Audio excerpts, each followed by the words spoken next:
This is a short video on how to set up your Sordaria slide for counting the number of ASCII with crossover and non-crossover patterns.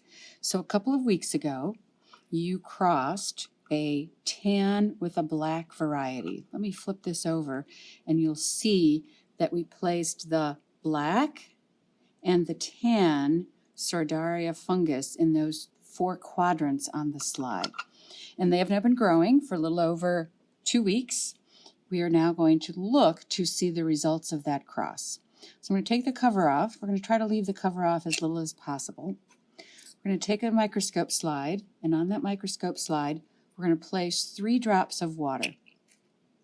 This is so that we get 3 preparations because they don't always turn out quite how we hope.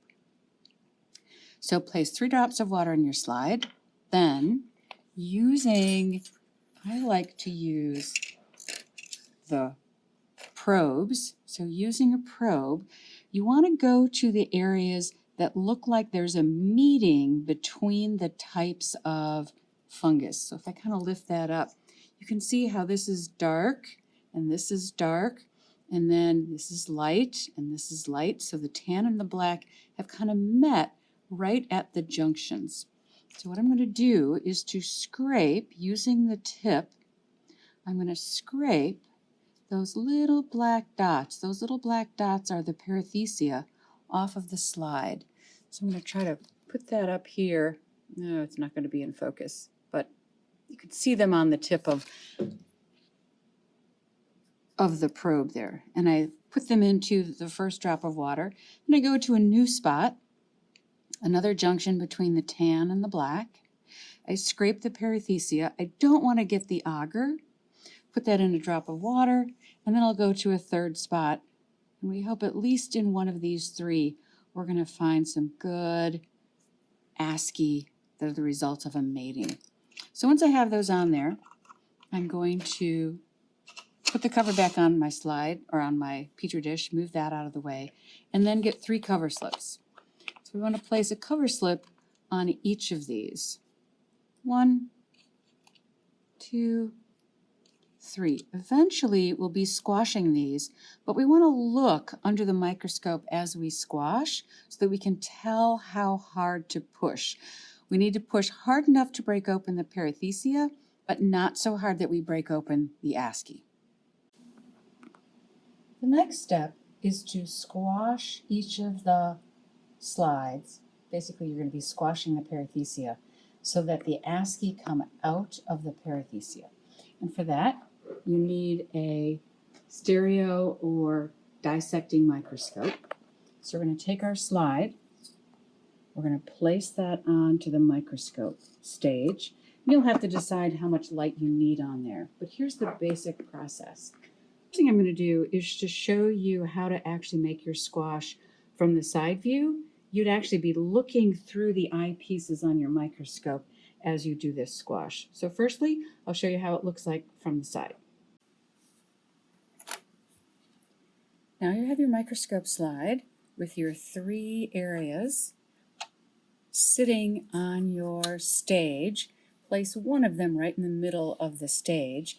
And what you're going to do, you can use either end. I usually start with the handle end of the probe, and I'm simply going to push firmly on the microscope slide. But I'm looking through the eyepieces so I know how hard to push. Sometimes it's easier to push with the needle end as you're looking through it because you really can put pressure on a particular location on the slide. All right, I've hooked my phone to the microscope, so I'm going to do my best to show you what squashing the perithecia looks like as you're looking through the microscope. So I'm on the lowest magnification I can get, and each of those little dark areas, so like this, like that, those are all the perithecia. And if I increase the magnification a little bit, you can see they're more like the pear shape. Oh, and some of them have already squished. I can see how the ASCII are out. See where it looks like flowers, basically. Let me even increase the magnification more. I'm on. There we go. you can kind of see how the asci are coming out. So if I push on the slide, so I'm going to take the tip here and I'm going to push on my slide. And what I'm doing is I'm bursting open those perithecia. Like here's a bunch that are right on top of one another, like so. All right, there, that's what we want them to look like. There goes one. That one didn't have anything in it. Let me come over here. Let's try it again. All right, so here are some that have not yet been burst open. So I'm going to take my tip of my probe and I'm going to push, and now you can see them come out. Let's try this one. So it's really important that you try to spread out your perithecia on your slide so that they're not on top of one another. Let's try here. So some of them, like these guys right here, have already emptied and they don't have any asci in them. But each of those, what I'll call flower petals, is actually a perithecium. Sorry, is actually an asci. All right, so that's how you burst open the perithecia. Here we go, there's a bunch of them. And now let me increase the magnification and see if we can tell what we're looking for. We're looking for a cross between the two varieties. And so we'll really see those on our compound microscopes. Those all look like they're dark to me. They don't look like they're a cross between two varieties, and I'm not sure I'm going to be able to tell that. Maybe if I... Okay, now you can see how in these asci they have that light dark pattern. So we're going to be looking to see. So for example, here, there are some, I'm not going to be able to point to them. There are some that are 2, 4, 2, and there are others in that field of view that are 4 and 4. Anyways, let me go to the other microscope and I'll show you what we're looking for. So we really just use this microscope to help us squash. So now we're going to put our microscope slide on the compound microscope. So now our slide is on here. We'll need to adjust our light to the right location, and we'll take a look and see what we can get under the compound scope. All right, let's take a look at our views under the compound scope. So I'm beginning with the red lens, which means I'm looking at the scanning. It's only magnifying about 4 times. So what I want to do with the scanning lens is I want to find a good perithecia where things are well squashed, and it looks like I've got a cross between my tan and my black, which means some of the spores are tan and some of the spores are black, which looks like what I've got right here. Your eyes are probably better than mine, and you are welcome to try to count just on this magnification. However, it might be easier if you were to move that then to the low power, which would mean the 100 times, and that's what I got when I just switched to the low power. And now this is what you'd want to count. So this is in 3 dimensions. There is a thickness to it.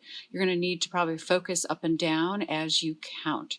So unfortunately, I cannot, because my camera has to be stationary to the eyepiece, I can't spin that pointer around. So if I were to look at 12 o'clock, right up at the top there, I'll see an asci that is 2222. And that one would then count as a crossover pattern. I can see one right next to it that's kind of lower and pointed off to a little bit to the right there. That looks like it's a 4-4. That would be counted as a non-crossover pattern. If I was looking at on the left-hand side, there's one that's about 9 o'clock. That one looks definitely like it's a 2-2-2-2 pattern, so that would count as a crossover pattern. Often it's hard to tell. All right, so we're back in business here. So you would want to count as many of the asci as you can that are in this view and score them as either a crossover or a non-crossover pattern. And then you would move on to another one. So to find another one, you want to go back to your scanning lens so you're seeing a wider field of view, and then see if you can look around to find another one. Let's see here. I'm going to just scoot all the way over to my middle preparation, and see what I see. So there's one. Let's put it in focus and see if that one's going to be helpful. All right, that's on my scanning lens. Looks like that one's not going to be helpful. And the reason is, all right, now let's get it in focus. It looks like those are all dark. And so that's not a mating between a tan and a black. So it's not helpful to us. So now we'd scoot over.